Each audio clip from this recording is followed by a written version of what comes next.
This morning's session is what's an effective selection process look like. So this is the first lesson in the series talking about selection and recruiting. So the goal today is to lay the foundation upon which we will build the rest of the session. So this is kind of the broader one, and then we're going to get more specific as we go along. All right, so I want you all to think about this question right here. What are some of the reasons why, IMC, your company, Justin, Bruce, with Zoller, other companies, why do people make bad hiring decisions? What are some of the contributing factors why people hire the wrong people?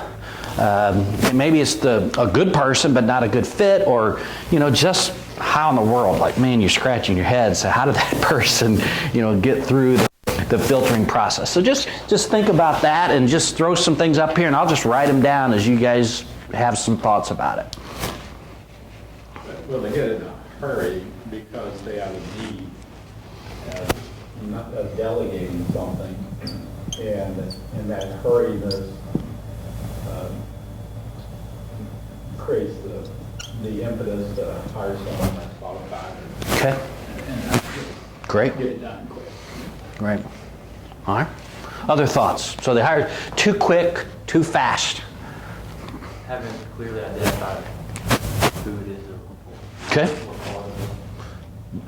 Lack of clarity on any number of things. The job skills, the value, cultural component. So they're looking for a body. They really haven't zeroed in on really what it. Yeah, the task, the job description, or the character, or whatever those. Mm-hmm. Good. Anything else you want to put on this list?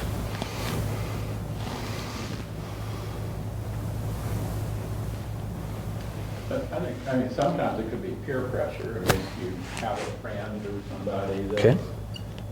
looking for a job and you're trying to help them out, and so you may be catering to the wishes or influence of others. Yeah. Many of my clients over the years have been smaller businesses. And the way most business owners start out is they say, hey, I need someone to answer the phone. I need someone to be in my customer service department. They'll go to their staff and they'll say, do you know anybody? And, somebody who's a neighbor, my niece, my nephew. It may be somebody you know from church, right? Or, a friend of my son's from college. And we get really comfortable. Our initial thought is, well, if I know them and they're nice, that's a good thing, right? We'll bring them in because I know them, right? They're a neighbor. And of course, it feels really good to hire a neighbor. You feel good about yourself. It feels really bad to fire your neighbor because they can't do the job. And whoever you're going to hire, you got to remember, I may have to fire this person. So you got to be careful. Once you start getting in the realm of familiarity, you hire your wife. Whew, you hire your best friend, right? The most, what's the right words? The worst client I ever had, the most difficult, the most dramatic, emotionally charged client situation I ever had was 3 brothers that had equal shares in the company. Third, and they argued forever about who was the best president and who ought to be president, and that company just went like this because none of them really had ideal skill sets for the job, and they fought like cats and dogs. And the sad part is, I want to say they hated each other, but they. Bruce has got a lot of experience with family business. It should have been, you may know the company, we'll not put it on tape, but they don't see each other at Christmas, they don't spend Thanksgiving together, they don't go to each other's birthdays. It was so mean and hateful and awful that they don't love each other anymore, and they don't spend time together. And so when you let your emotions, right, I want to help this person. They're nice. They need a job. I want to give them a job. Again, on the front end of this process, the selection process, we're talking about what does an effective selection process look like. It feels good on the front end to do something nice for somebody.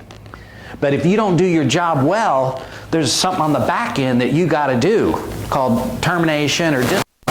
And you don't want to do that. That doesn't feel good. And to the extent that you do it poorly on the front end, select, you're going to do a lot of discipline and termination on the back end, and you may lose friends over it. Can you imagine calling your neighbor and say, I hired your daughter, this is your golfing buddy, and she is sweet, but she stinks at customer service. She's rude to the clients. Oh, my daughter would never be rude to clients.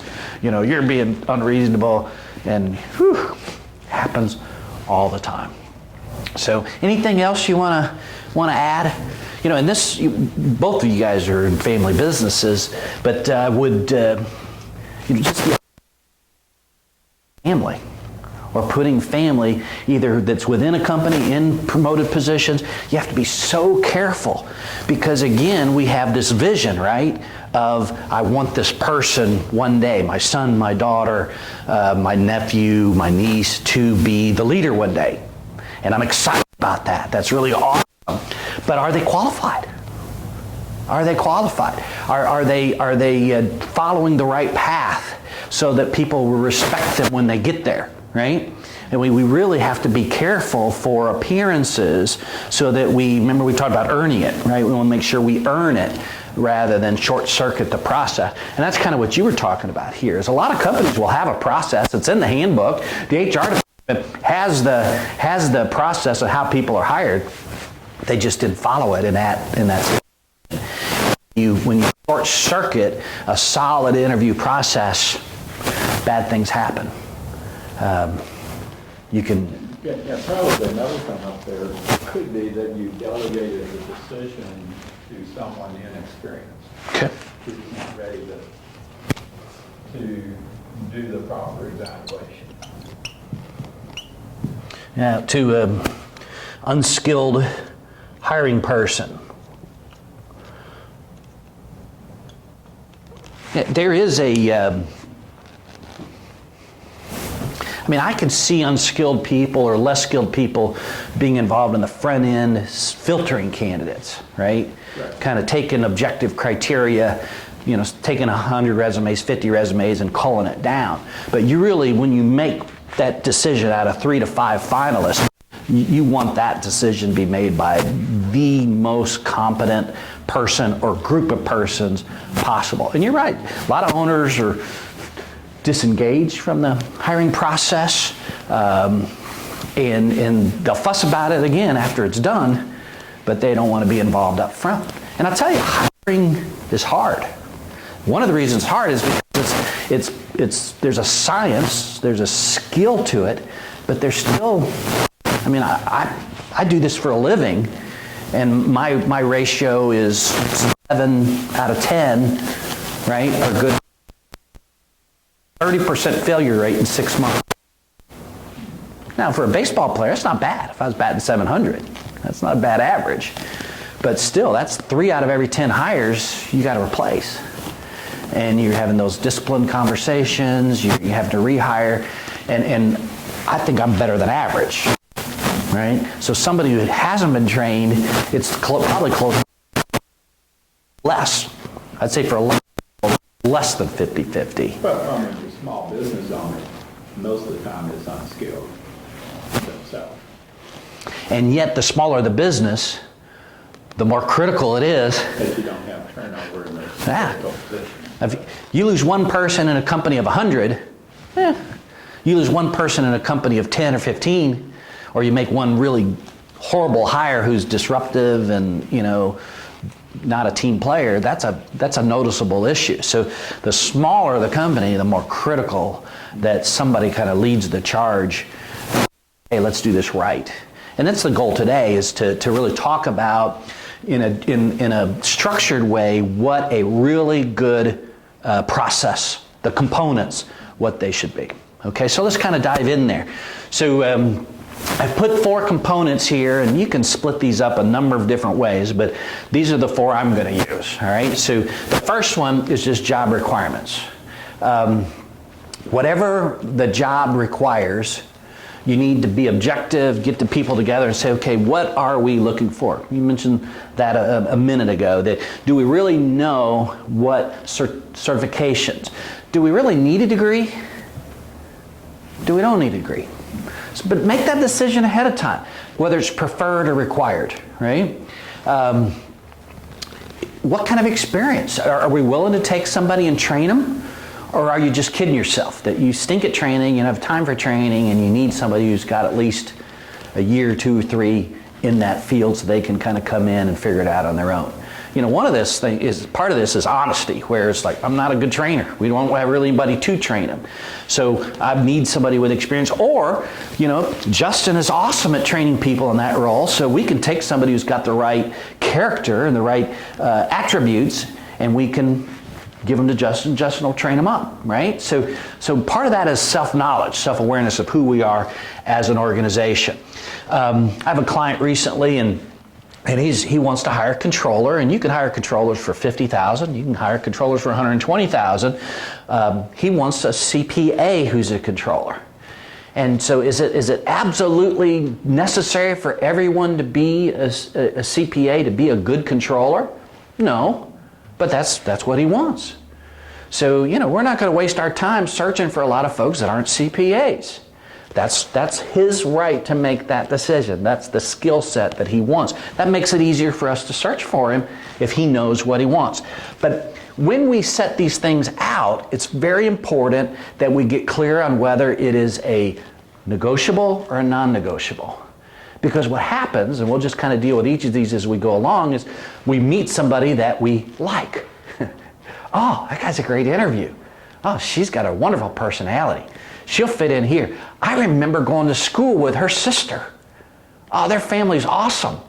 Yeah, but she doesn't have the CPA. Oh, she doesn't have the experience. Well,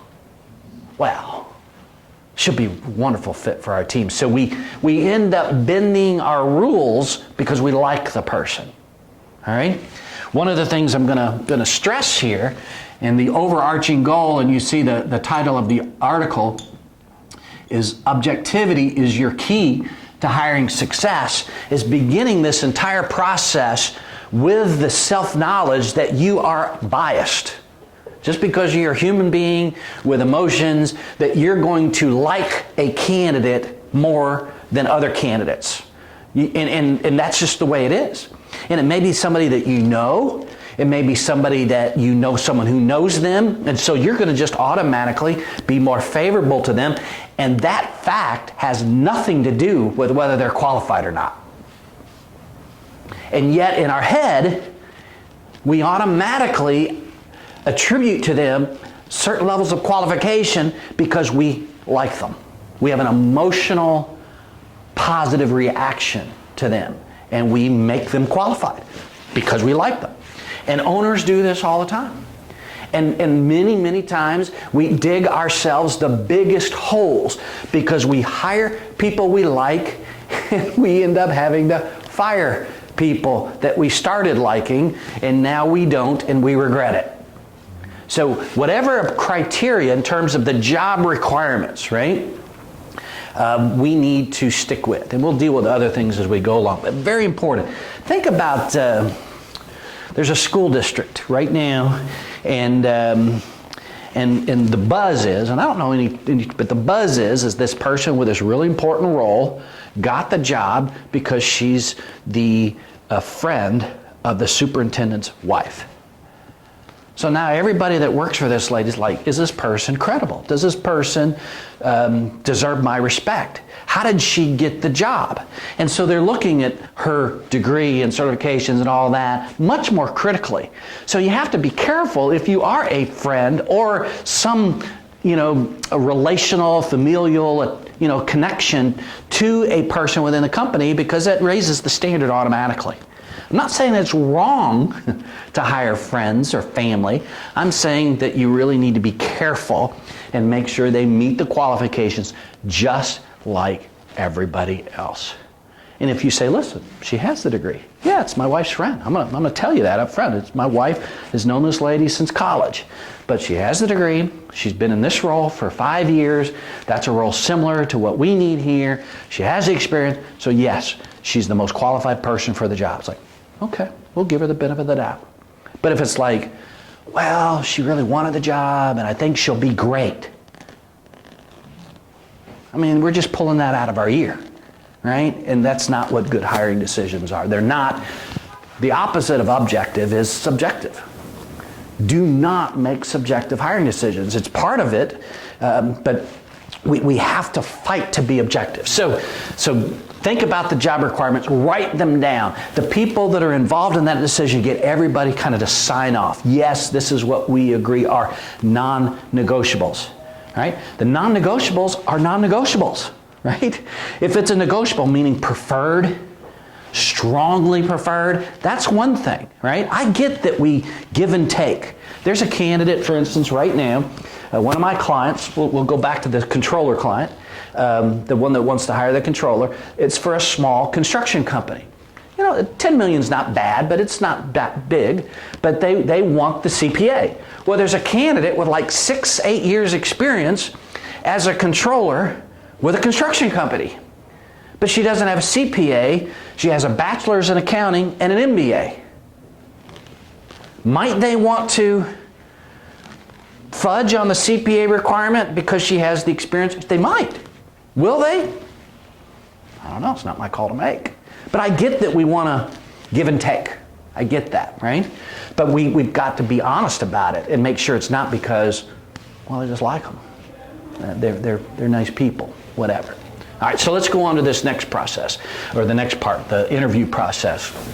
This is where I feel like, I mean, people fail and struggle with this, but people really struggle here because they have no idea. They sit down with people and they say, hey, tell me about yourself, you know? And the whole thing is like, I want to like you, help me like you. I mean, you know, where'd you go to school? Oh, yeah, I know somebody went there. And so the whole conversation is trying to find common ground, trying to find common. That is actually the opposite of what the goal is. Rather than to find reasons to like them, in my opinion, you're actually trying to find reasons not to like them, to weed them out, right? So when you're looking at the interview process, I subscribe to a 3-step process. The first one is a phone screen. So if we look at non-negotiables over here, all the non-negotiables, the absolutes that you know, they have to be available with no more than 2 weeks notice. They have to have at least 2 years experience. They have to have a bachelor's degree. They have to, whatever those have-tos are, then in the phone screen, we go over all that stuff. If my hiring range is, 40 to 50, we ask them, are you going to work? Are you willing to work for 40 to 50,000? In the first, it's a 10-minute. Sometimes it's shorter because it's like, oh, you don't mean a non-negotiable. Thanks. Be polite, very professional. I appreciate it. Really appreciate the fact that you're interested, but you don't meet that requirement, right? So thank you very much. We move on. We're screening people out. You ask the same, whatever the non-negotiables are, all right, you ask those of every candidate for the strict sole purpose of screening them out quickly. Those that are left go on to the next process. The next process is what I call the initial interview. The initial interview should be short. It should be no more than 30 to 45 minutes, and it could be shorter than that. And what's the goal? The goal is, okay, I've talked to you on the phone. I've not met you. I'm bringing you in, and we're going to cover probably, we might construct 5 to 7 questions. Now this is the important part. 5 to 7 questions in the initial interview that every candidate gets asked. And as much as humanly possible, because sometimes candidates get you off track, you want to ask them in the same order. The reason why you want to be consistent is because it helps you discipline yourself to really look at what they're saying rather than how they're saying it. Research shows if you go to a convention, you've been to meetings before, and they'll say break up into small groups, right? Break up into small groups and select a leader. The people you typically select as a leader are the people who talk the first and the most. The group will defer or assume that that person is a leader or smarter and more capable than everybody else because they're more confident to talk first. So you get these people in interview processes that are wonderful talkers. They're skilled interview, and yet they're empty suits.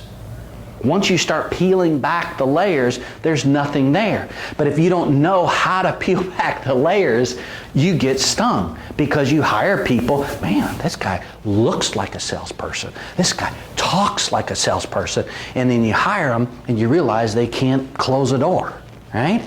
I mean, we've got to get past how things look, how things seem, how things appear, and get to more substance of the conversation. So if you've got 5 candidates, right, you've got it whittled down through your phone screen that you've got 5 candidates and you're going to ask them all the exact same questions, right? Walk me through your resume in 5 minutes. Touch on the things that you feel like that you're most proud of. Very interesting to listen to people select things that they're most proud of. It helps you understand their values and what drives them. Some folks are really good at trying to pick out what they think you want to hear, right? You may verify, certain things and probe into their resume, right? Tell me more about this. But again, the goal of the phone screen is, do they speak well? When they talk, do they speak well? Their personal hygiene, the way that they dress, does it fit what I'm looking for, right? Because we all have an image. We all have the kind of person we want to be a part of our team, and we want somebody to fit that image. If it's a receptionist, man, you want them to speak well and have a smile on their face and to be pleasant, right? And if they are a leader, are they going to carry themselves well? Do they have kind of an executive level presence? You can't do that in a phone screen. So we're going to keep this short because we don't want to waste 2 hours with a bad candidate. So we're adding another layer of, and these questions can be different depending on the position, depending on the seniority of the position.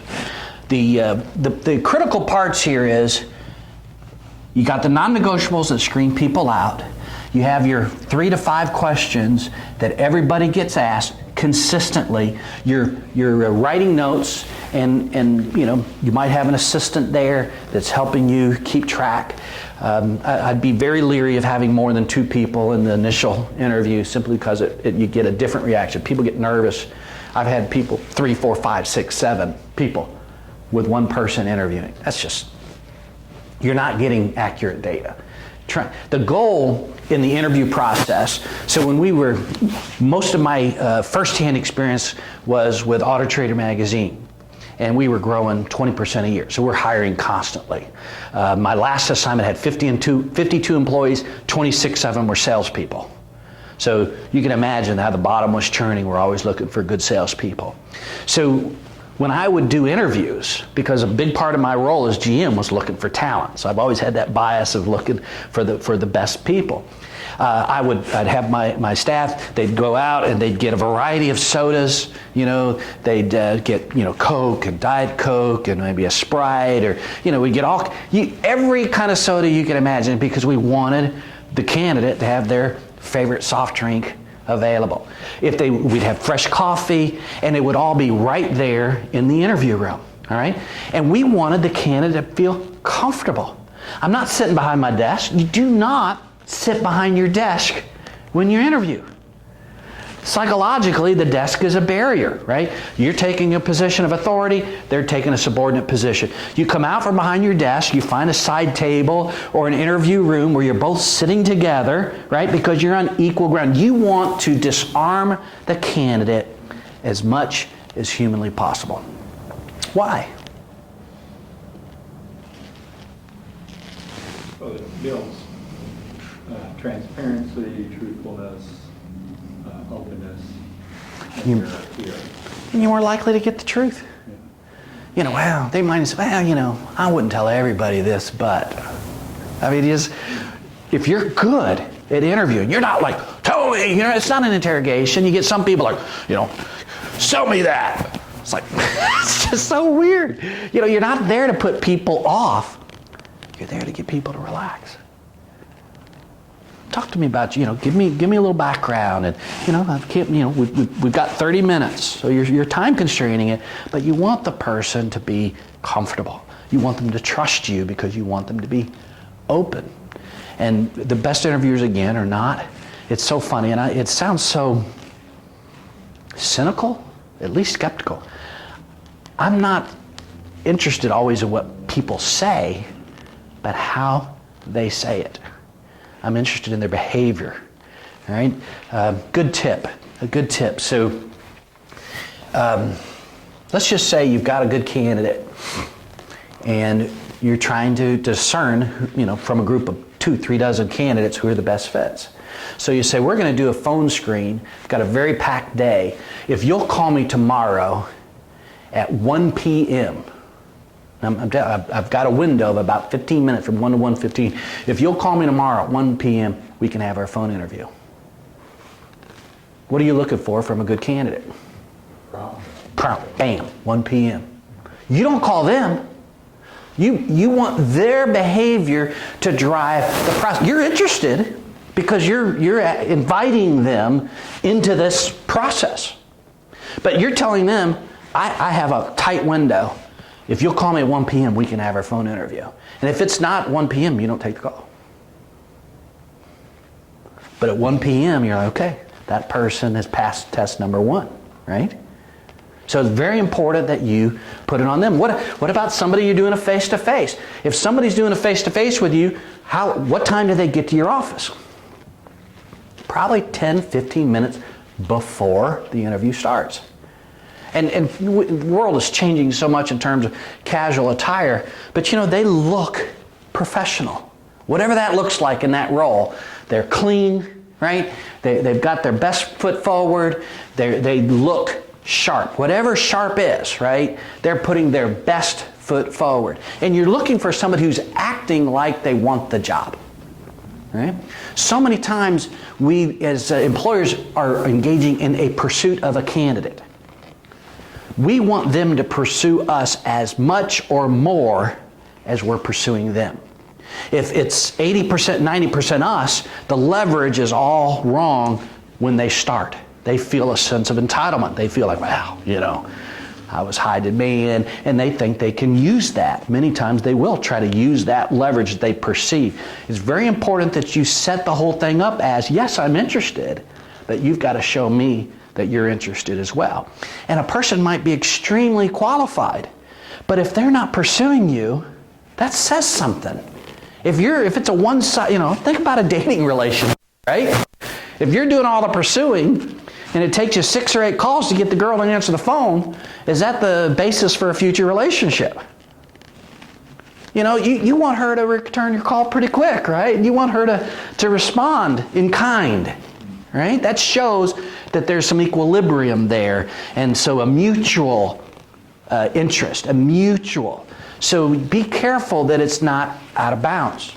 So we go back here, we want to look at people, we want to listen to people, and sometimes people don't speak well. You know, you got to give people room for nervousness and that sort of thing. But generally speaking, the good ones are going to shine. And we're going to whittle that list down further. The second or third interview part here is what I call the hiring or selection interview. And again, most folks, it's so funny. They'll almost, the person's great. Get him in here, let's offer him the job. And so they're in the interview like 10, 15 minutes. It's like, you want the job? I mean, we don't even know him yet. It's kind of like asking a girl to marry you on the first date. I mean, they made a good impression. That's good, but is that real, right? I think as we look at the selection process, it's an investment of time. And maybe it's not your time, maybe it's a mid-level manager's time who's well trained, but this process could easily last 90 to 120 minutes. And when we talk over here, too quick, too fast, you hire slow and fire fast. Lots of stories if you Google companies that struggle with hiring. One of my favorite restaurants years ago, and you can't even find them in this area anymore. Oh man, Boston Market. There was so much demand for Boston Market restaurants for a while. It's just they couldn't build them fast enough. I mean, wouldn't that be a wonderful situation to have? It was affordable, it's good home cooking, so they're building them all over the place. So the company is owning the stores, the company's building them, they're owning them, and they're just because they can't hire managers fast enough, they're just putting anybody they can quickly into that role. Now, if you remember Boston, it imploded, and they had to close several hundred stores and, downsize, and they still exist, but in a much smaller version of themselves. You can only grow as fast as your human resources, especially your leadership, competent, capable leadership, can take you. If your growth, right, is beyond your ability to control it and lead it, you're going to fail. So really, the limiting factor on how soundly, solidly, effectively, profitably you can grow, it's all about the people. And I love this topic because how well you can identify talent that fits, right? Do it quickly. You do not short circuit the process. There's another utility that just really got in a bind because demand started outstripping. I think it was one of the big phone companies, like in the 80s or 90s, and they said, well, for the next 6 months, we're going to short circuit. We're going to shrink this, we're going to dumb down some of the requirements. What happened? Quality, service started tanking. Once you agree on the process, as painful as it is, you have to follow it.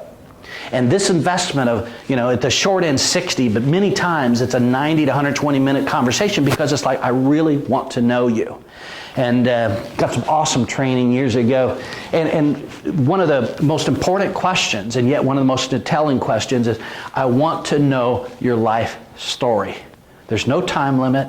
I want you to tell me about, you can go back to college, and as we get older, you obviously give Cliff Notes versions, but you tell me about yourself. You hit the high points. I want you to decide where to start, what the meaningful events are, and I'm just going to listen. Isn't that awesome? I'm just going to listen. Everything they tell you is going to reveal something about themselves, and it gives you an opportunity, and we're not going to be able to get into a lot of information here, but the real value and the training and experience comes in where we call it layering. So a great interviewer, a highly effective interview, is when somebody says, I was employed, I did this job, and then I went to this job, and you've got their resume open, and you say, there's a 6-month gap here. Tell me more about that. I've had more than one opportunity, one situation in my office where, my understanding is I want to hear the story and I want your story to make sense. If something doesn't make sense, right, just logical, I'm looking at your resume, what you just said doesn't make sense with what I have on paper, I need you to explain. And this one situation, the lady was trying to avoid something. It was just clear. It didn't make sense, and she didn't want to tell me. And I need to know, right? I need to know. And come to find out that she started tearing up, and she said, I was an alcoholic, and I went into treatment, and I couldn't work for that period of time. And, it became a really kind of an interesting, there was a connection there I was kind, right? I was kind to her, but it was like, okay. So we agreed when we went through the process. She vouched that she had been sober for X number of years. And I said, so here's what we're going to do. We're going to present you as a candidate. And if you get past the screening part and you get to this part, we'll inform them that this is a factor that they need to be aware of, so that they can make an informed decision. Are you good with that? And we agreed that was the way we would proceed. But because just listen and just let everything gloss over. Oh, sounds good. Oh, sounds good. Sounds good. But really listen with a critical ear that I need to understand the story. And if there's gaps, it's very important to understand the whys on all the gaps. And if someone says, well, I struggled with this or I succeeded with this, well, why? Why did that come easy? Why was that so hard? And sometimes it's not just the first why or the first tell me more, it's the second or third that gets you to what is more the truth. If you let an interviewee, a person who's being interviewed, just tell you their story without any kind of follow-ups, it's going to sound like a really good story. But if you take the snippets that intrigue you and you start digging and say why, pull the layers back to get to why that happened, what allowed them to be number one. It might be number one out of one. I was the number one salesperson. Really? Tell me about that. How big was the company? How many other salespeople were there? I was facilitating a strategic planning session with some directors of a pretty significant company, and we were tell us one thing about yourself, kind of introduction. And then one guy says, well, I was valedictorian in my class. And the guy next to him says, yeah, but he was homeschooled. So, everything makes sense in context, right? And that's not to make fun of homeschooling. It's just, being number one in homeschool is a lot different than being number one in a class of 500, right? So let's go back over here. Very important to layer. This takes experience. It takes practice. The way I would explain it is just you need to understand when somebody says something that doesn't make sense. It's incomplete. It's odd. It's strange. There's information that needs to be shared. Don't be afraid to say, tell me more. I need to know more. And probably the most common comment I get when owners, clients sit with me in an interview is like, wow, you're so direct. You ask questions I would never ask. I'm not worried about the emotional content. I'm just plain spoken. I'm going to ask what needs to be asked. I need to know. My goal is to make a good hiring decision. I'm not worried about making friends with you. I'm not worried about trying to like you. It's not a part of my agenda. I'm there to build trust with you so that you will tell me as much as I can learn in a given period of time what the truth is. And if I understand the truth, then I can make a good decision or recommend my client to make a good decision. All right? So this may have 10 to 12 questions. And again, I'm stressing here, this may be 3 to 5, this may be, 10 to 12, but you need to write these down. And if you're going to have more than one person in the hiring interview, you might say, you ask these three, and we're all going to ask them in the same order, and we're going to take really thorough, notes so that we can compare the responses side by side on what everybody gives. When we just freelance and we just kind of random, ask questions that just come to mind. How do we compare candidates except subjectively? It's impossible. So we have to have a structured. One of the keys here, I hope that you're getting, is that it's objective, but there has to be some structure. Now, it may not feel that way to the candidate, but you have a process that you're following to make sure that everyone is being able to be compared consistently. All right? So assessment tools. There's a lot of great tools out there. I've used many of them. I'm just going to use the DISC as an example. But let's give an example. So if I had multiple offices, I would absolutely use the DISC for sales. So we go back over here. Well, I've got a friend. I'm going to send you his resume.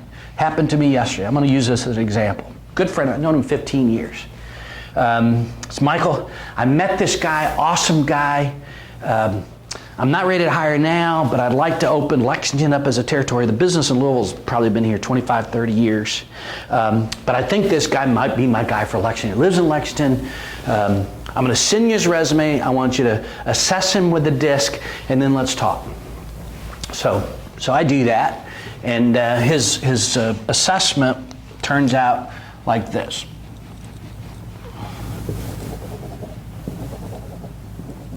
Okay? So in disc language, the D is for dominance. So somebody who's goal-oriented, somebody who's really assertive, somebody who's driven internally. The higher the D score, right, it's somebody who's going to be strong, a leader type, right? The I is the people. I've got, somebody who's got an I like this that scores up this high is going to be very gregarious, very warm, charming, talk to people easily, right? Not afraid to engage with strangers or so forth. The S here is pace. If you score up this way on the S, that's kind of slow, methodical, steady. If you score down here, if the shaded area is down here, it's more that fast-paced, somebody who's reactive, never standing still kind of thing. The C, right, if you score up here, that's very detail-oriented, very structured, a little rigid. Right? Rigid in terms of their process. They have a way they do it. And if you score down here, it's less detail-oriented, more bottom line, very little structure. All right? So here's my friend. My friend says, okay, I like this guy, and so we're talking. And I've got the disc open, and I tell him, I say, Tim, he'd be a good account manager in an existing territory, but he's not your guy. And I mean, this, I even said, I hate to tell you that. And so Tim's like, he's really a lot like me. I remember me, I'm real likable, and I found a way to make it happen. In his head, he's like trying to justify moving forward with him anyhow. And so listen, I'm just here to tell you that with this D score, low D, he is not going to be a pioneer. He's not going to be the kind of guy. Now, you give him 3 to 5 years with his charm, you want to pay him a salary, a base for 3 to 5 years, just get to know people. He may develop a decent business. But somebody go in there with make it happen, right? Let's talk. Can I have your time? The guy says, I'm kind of busy. Well, he follows up the next day, because rejection isn't no. Rejection is not now. Right? I mean, they just hear words differently. They're comfortable making people a little uncomfortable, right? With this I score, if somebody says no, the answer is, okay, sorry to bother you, right? The guy says, well, I'm really not interested. Like, okay, thanks for your time. If the D score was up here, well, when can we get together again? And then, I just told you I wasn't interested, but that's what all buyers say the first, second, or third time. Right? You don't get a chance to talk meaningful till the 5th or 6th call usually. But with this high I score, they don't know that. The last thing they want to do when your I is this high and your D is this low is make anybody comfortable. As this D comes up, they want to sell. Now they don't want to be rude. With the I and the D above the line, you've got the combination of assertiveness and people skills where you know how to push people without pushing them too far. When you hire salespeople without an objective, solid, proven tool, you're going to fail. You're going to fail. This guy looked like a salesperson. But I'm telling you, with 80-85% that he was given a brand new territory to go out and start it from scratch, he would fail. I'm telling you, with the experience I have, good night, I'm old, 30 years experience in hiring people and leading salespeople, he's going to fail. We understood in Auto Trader magazine, and now I advise all you never hire a salesperson unless they're what we call a DI above the line.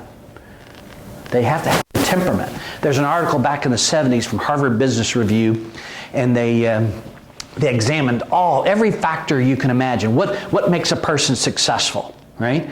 Are men more successful than women in sales? Are college educated more successful than not college educated?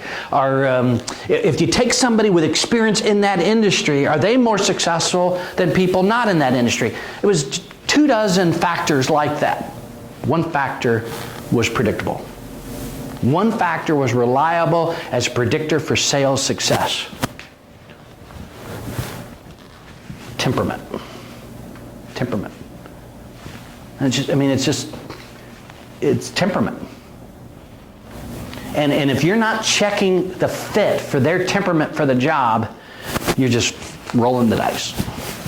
So when it comes to assessment tools, if you need a strongly detail-oriented person, I did some work years ago with a claims department of a large insurance company. And almost everyone had a low D, right? A modest S, and a fairly high C. And the I was typically somewhere from here to here, right? A modest I. They sat in a cubicle, scads of paperwork that all had to be filled out accurately. So they needed an accurate person who's very steady and thorough with a reasonably people-oriented temperament. If you're too outgoing, you're up out of your chair visiting with everybody, hey, how you doing? You're not getting any work done, right? So we assessed 120, 130 people from their claims department. 80% had this pattern. So why would you want to hire somebody with a high D? Why would you want to hire somebody with a low I? Why would you want to hire somebody with a low C? If 80% of the people that were in that job and doing well had this temperament, you would use this as your model. You'd look for this temperament in your hiring practices. And that's the goal of an assessment, is looking at the best people. Let's say you got 10 salespeople. Assess them all, and you're going to find that your best people are going to have this DI temperament.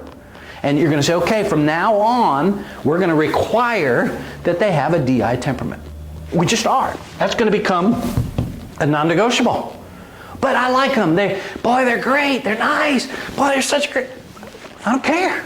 They got to have a DI temperament. Or for support, customer support, or some sort of admin support, they have to have this, we call it an SC temperament. They got to have that. Well, but you ask them for trouble. So the assessment tool is, I'm a firm believer, you see in the article I gave you, and people don't do it. A disc assessment's less than $100. You can buy them in bulk and save more money. There's other, calipers are great, but it's, a few $100s. So for executives and sales, where it's a six-figure, it might be worth investing $300-400 in a tool. But for every day in, day out, there's many, many positions where you can use a $100 tool and make a good hiring decision. So finally is reference checks.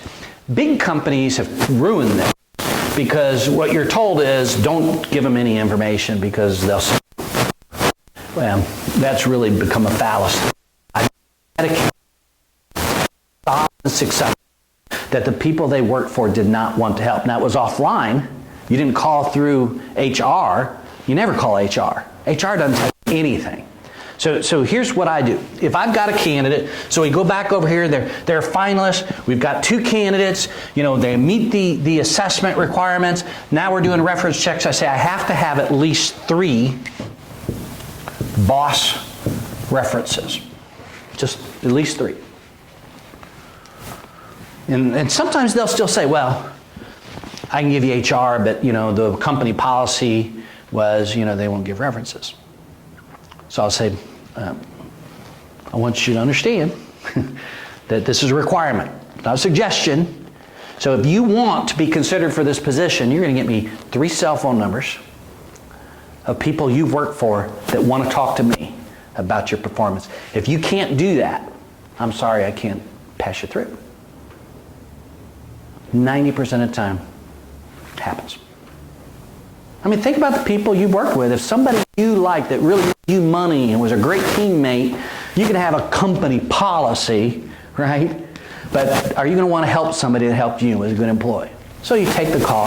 I'm not really supposed to do this, but, right?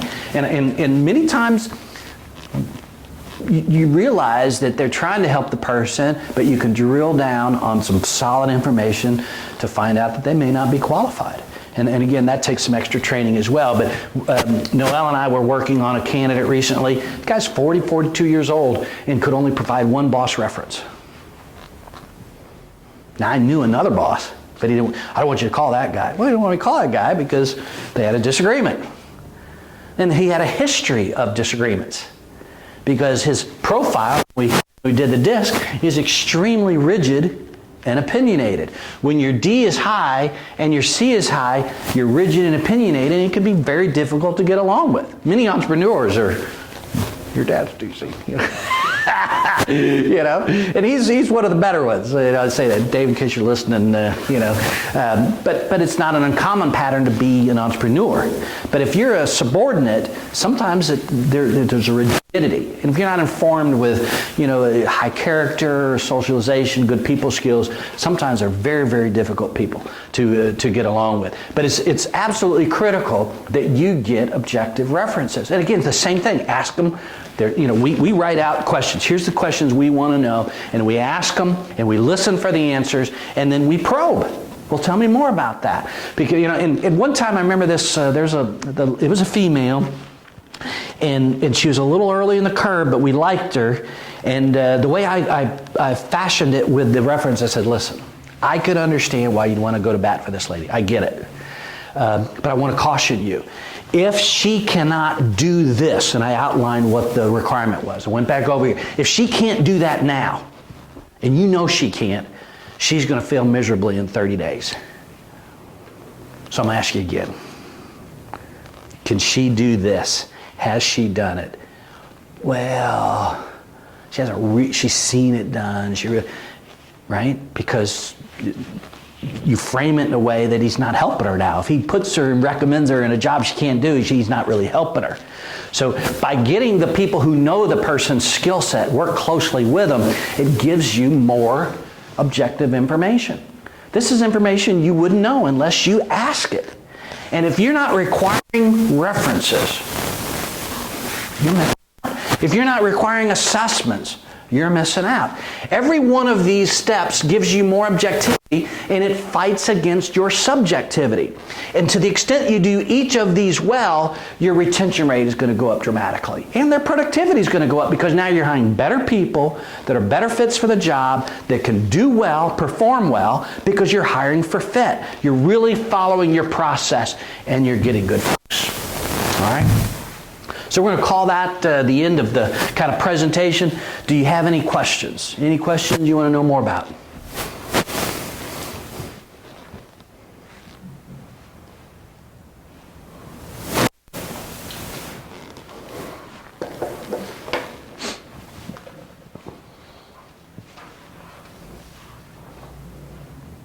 I was thinking of a question that I'm trying to, or earlier I had a question, and I'm trying to think what that was. So that,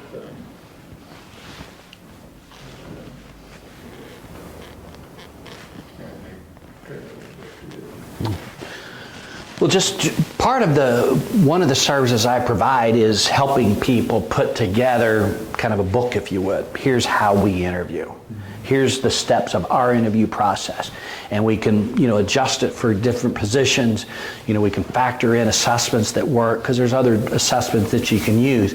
But, it helps if you're trying to train people. You're bringing in managers, you're promoting a new manager. Say, here's the process. And so here's the questions you ask in this step. Here's the questions you ask in this step.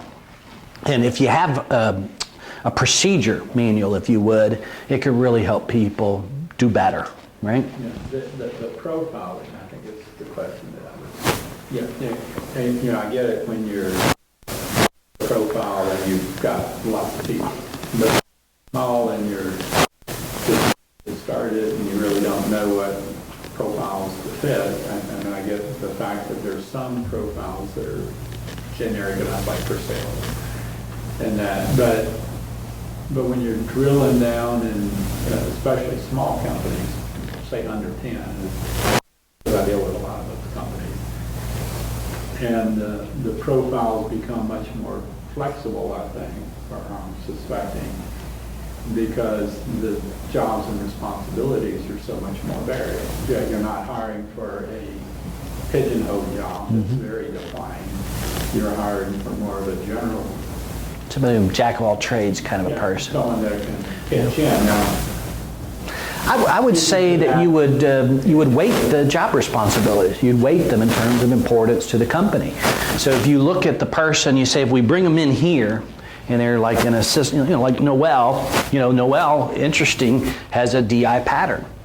Now, she doesn't look at herself as really a dominant person, but she's probably more dominant than she thinks. But she has leadership potential. She could do a variety of different things. Now, her role is assistant, partly because she's younger. She's learning kind of where her skills are. But as she develops, I'm going to continue to challenge her in these areas and to feed her desire, where the D comes in, because she likes to be independent. She likes to have goals, likes to have projects, right? And somebody down here, their procedure. Tell me what to do. I'm going to have 100 questions for you because I want to do it exactly right. Somebody, as the D goes up, it's like, hey, give it to me and let me run with it, right? So if I'm looking for somebody, I'm going to assess them. I'm going to try to feed their strength. If it was somebody with a high C, I'm going to give them the projects and the opportunities to really perform well in their very detail-oriented, I need a lot of structure put on this. I need somebody with an analytical eye doing this, right? And because that's their strength, kind of like Buckingham's Strength Finder, right? I want to play to somebody's strengths because I want them to succeed. If I continue to take somebody who's got a high C temperament and I move them into areas where the bottom line is the main thing, they're going to be uncomfortable. Now, they may be able to adapt, they may be able to do okay, but I really want to, in my head, make sure that as much work as I can plays to their strength. Right? And, using Noelle as an example, there's things that she's not done before. And anytime you do things you haven't done before, you're a little uncomfortable, right? So she's checking references for me. She's, calling on certain candidates for me. And she does fine with it, right? But it's like anything. We all were uncomfortable, even though we're like a year later, 6 months later, we're pretty good at it. Just that lack of knowledge, that sense of inexperience makes us uncomfortable. But as leaders, we want to play to people's strengths. So I break the job that, if it's 3 or 4 different jobs, what are the most important parts of that job that are going to drive the company's success? And then make sure that I'm giving them as much of that and really measuring that the most critically. And if they're doing well at that, try to give them more of that. And then maybe as your company grows, you give them less of the stuff that they're not a fit for, more of the stuff that they are a fit for, and now you've got a win-win. All right? So the DISC gives you knowledge, and it may be you may hire somebody in the back, and they may have a DI temperament. In my opinion, you hire somebody in the back right out of school, so they've got a business degree, but they're a laborer, $10-12 an hour, they're a laborer, but you've got an eye on them. Are they going to show leadership skill?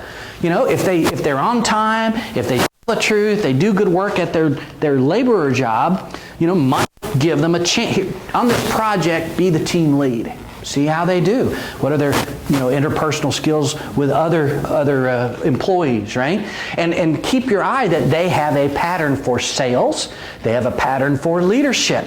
And see if they show you the character that allows you to move them along that path. Character is a factor here. You can't measure character with a DISC. You're measuring wiring, temperament, behavioral tendencies, right? But if they show that they're committed and that they have high character, then you just continue to move them along where their DISC will take them. Broad strokes, high SC temperaments, accountants, finance people, engineers, right? Leadership people. But again, this is 80-85% of the time. There's always exceptions. Always. There's salespeople. Some of my entrepreneur friends have a very low I, but have a high C. Very steady, very just kind of picked away and chipped away at success. And over a 30 year, now they're one of the top 5 in their industry in this market, right? But it wasn't over. It was just quality driven, continuing to earn customers' loyalty one person at a time. So there's broad brushes here that you can have some safety or security in projecting. But I think it's awesome. Your company's 30, 40 employees, and if you disked people that came in, not you wouldn't disk them the first day, but somebody been there long enough where you'd expect them to be around, I'd disk them all, right? The ones that you felt like offered promise, to see where their tendencies were, and then over time try to move them in that direction. You might have a future VP, a future, one day when you guys are 100 employees, you triple, quadruple, the business, that person is in the back right now, might be your right hand 15, 20 years from now. Yeah, there's a couple out there that have potential. Yeah. Picture framing company, the hospitality industry. Yeah. Yeah. That's his dad. Yeah. Yeah, I'm sure Bruce and your dad know each other. Okay. I have a question. Sure. Should employees be involved in the interview process? It depends. It depends. If they're green and not especially rooted, or leaders, what are they going to offer? What value are they going to bring? If you've got a solid team of people that are, this is our team, this is who we are, and this person's got to fit into that well-defined group of leaders and colleagues, yeah, I think everybody should have a input. I think it's wise. And there's a way to structure that. Again, I don't like, personally, 5 people interviewing one person. I don't think it's wise. I don't think you get the truth. When they call it the gauntlet, that's probably better. Caldwell, one of my clients, will do that, where you're going to spend the day. And so they're going to have everybody prepared. And so you're going to spend 30 minutes with this guy, 30 minutes with this guy, and to one-on-one with multiple people that you'll have some interface with. And so you get to know each person, and they get to know you. But they do need to be prepared. A lot of times it's just going through the motions. They don't know the questions to ask. So you do need to create structure, right? But if it's a well-defined team, a strong team, and they need to fit well within it, I'd say absolutely, but not as a group. Personally, I don't love group interviews. There may be a time, because it's just we don't have enough time. We just got to do it this way. But I would prefer everyone having a role to play and knowing the questions they need to ask, and then having somebody spend the day. And they might interview with 4 or 5 people, but it's one after the other, after the other, after the other. And then they get together at the end of the day. It has to be fresh. Those people that did the interviews, it's like, okay, we're going to meet at 4 o'clock or 4:30 and debrief and share what our thoughts were. Create a scorecard. Rate them on a scorecard. Very important in that case, where you got 5 people, to have like a scorecard. Give them a 7, 8, 4, 5 out of 10 on a variety of different, either negotiables or strong preferences, so that we're having a meaningful discussion about the candidate. And anytime someone says, well, I liked them, just like me, that's not enough. Doesn't matter, right? Can they do the job? Because I'll take somebody who's a bit annoying. Right? As long as they have the character, as long as they have the values. I don't want them being disrespectful, but if they're kind of quirky, when you get into salespeople, I'm telling you, the top salespeople can be really difficult people to do business with. When you get these shaded areas far away from the midline, here, whether it's up or down, you can get some extreme temperaments. I got a call one time, this is in my early Auto Trader days, from an owner or GM of a car dealership. We sold ads to car dealership. And he's like, you need to get down here, because I'm about ready to call police on your guy. Apparently my salesman went in there, and he was super high I, had a good health ED. And he was an older guy, kind of had kind of a jolly, kind of chubby appearance, and he was always laughing. Some of those guys are just always cutting jokes and having fun. Well, he apparently did as long as he would wait, and if I can't get in to see the GM, the decision maker, I'm just going to do a dance out here in the showroom. And it's like he's just showing his behind, and they're like, this guy's nuts. This guy, get him out of here. I mean, that's not the kind of call you want. If well directed, if he had more discernment, could he have been a good salesperson? Probably. He had the profile, but he didn't have the wisdom, right? He didn't have and this guy was middle-aged. I mean, he was 40-ish, and I'm like 28, 30 at the time. So you get some characters. You get some characters. When you get that DC temperament, when you get the high D or high I, man, they can be really powerfully good, charismatic, or powerfully weird, like this person is strange. And so you gotta, sometimes you can manage through that, sometimes you can't. So.